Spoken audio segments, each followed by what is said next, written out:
Thank you very much. Dear President, Vice President, and distinguished members, it's a pleasure for me to be here today on behalf of the consortium who has implemented the preparatory action culture in the external relations of the European Union, and also on behalf of More Europe, whose members have been part of the consortium and who have been very active in the field of external cultural relations since its launch back in 2011. I would like to thank you for giving us the opportunity today in this joint committee to address and also to question European Union cultural diplomacy, cultural relations, and the follow-up of the preparatory action by the European Parliament, and more precisely by the Foreign Affairs Committee and the Cultural Affairs Committee, as well as other European institutions that are present here today. As it has been said, cultural diplomacy and external cultural relations are of an utmost importance to the EU, though they are not yet part of a strategic framework, neither they are sufficiently politically driven. They are also important for member states, for the European culture scene, for artists, for cultural operators, and also for civil societies from Europe and also in third countries, be it in neighborhood countries or in the strategic partner countries.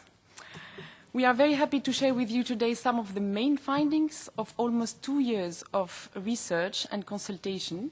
But before doing so, I would like to take 2 or 3 minutes to set the background and the policy context in which the preparatory action has been launched. As Mrs. Silvia Costa already mentioned, the Schracker report and the European Parliament resolution on the cultural dimensions of the European Union external relation have been driven and put forward by the Cultural Committee, and I would like to add some important elements also that had preceded and also followed up the European Parliament resolution in an attempt to give you a full picture in terms of the general policy framework. First, the Treaty of the European Union and its Article 167, paragraph 3, requires the Union and Member States to promote cultural aspects in their international relations. Second, the European Union is party as an entity to an important convention, which is the 2005 UNESCO Convention on Cultural Diversity, whereby it's committed to make cultural diversity an essential element of its external relations. Third, another important framework to mention is the European Agenda for Culture and its third pillar aiming at promoting the role of culture in the external relations of the EU. It's equally important to mention the Council conclusions under the French and Slovenian presidencies. And then comes the Schracker report and the European Parliament resolution, followed by several political developments at different institutional levels. And I would like to mention some of them. From 2011 till 2014, several EU presidencies organized meetings of senior officials from ministries of culture and ministries of foreign affairs. And these meetings emerged as a new forum to debate the role of culture in external relations and encourage a more integrated and strategic approach. In 2012, the European Commission, DG EAC, convened an expert group to develop a strategic approach to culture in foreign policy, taking China as a test case. And the report of the expert group builds on the consensus that there is a need and an added value to step up joint work in the field of culture beyond the existing bilateral framework cooperation in each of the member states.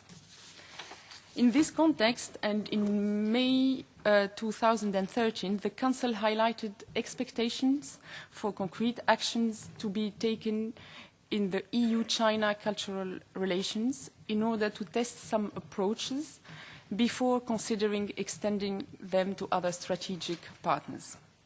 Several actions have been taken since then, such as the mapping of the EU-China cultural and creative landscape that provides a first overview of the opportunities, challenges and new ideas of EU-China cultural cooperation.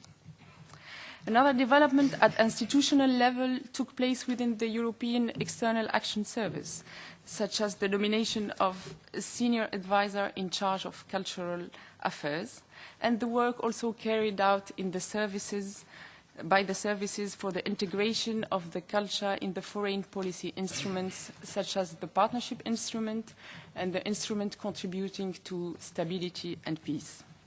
Also late 2014, the European External Action Service organized a seminar on culture in conflict areas, taking Ukraine as a case study to find out what happens if we take culture into consideration. New insights and concrete recommendations came up among the participants, some of which are being implemented in the framework of the instrument contributing to stability and peace. So in parallel to these developments, the European Parliament voted the budget for the preparatory action on culture in external relations that has been implemented by the European Commission, by DG EAC, through a consortium led by the Goethe Institute in partnership with the European Culture Foundation in Amsterdam, the Center of Fine Arts in Brussels, the Beaux-Arts, KEA, a consultancy agency based in Brussels, ECDPM, the think tank based in Maastricht, the Institut Français, the British Council, the Danish Cultural Institute, and IFA, the Institute for International Cultural Relations in Stuttgart, with a strong involvement of internationally renowned independent experts. The preparatory action aimed at supporting policy reflection and development on strengthening the role of culture in the external relations of the EU and nurturing future action and work in this area. As it has been said, it covered 16 countries from the neighborhood, south and east, 10 strategic partners to the EU. It also delivered through a mapping and a consultation process 26 individual country reports and a final report encompassing recommendations, prototypes, and pilot projects. The preparatory action highlighted that there is a considerable potential for culture in Europe's external relations and confirmed that many people across the world have strong interest in engaging culturally with Europe in a listening and sharing mode. Before leaving the floor to Gottfried Wagner, I would like to mention two other recommendations that we consider very important in this exercise. First, cultural relations should not be limited to the presentation of European cultures to the others. Instead, they should share Europe's multiple and diverse experience in, for instance, in capacity building, in governance, while strengthening people-to-people contacts, cooperation, and co-creation. Second, and finally, there is a need to balance governmental responsibility with the autonomous practice of the art. I'll stop here on my side, and thank you for your attention. Thank you.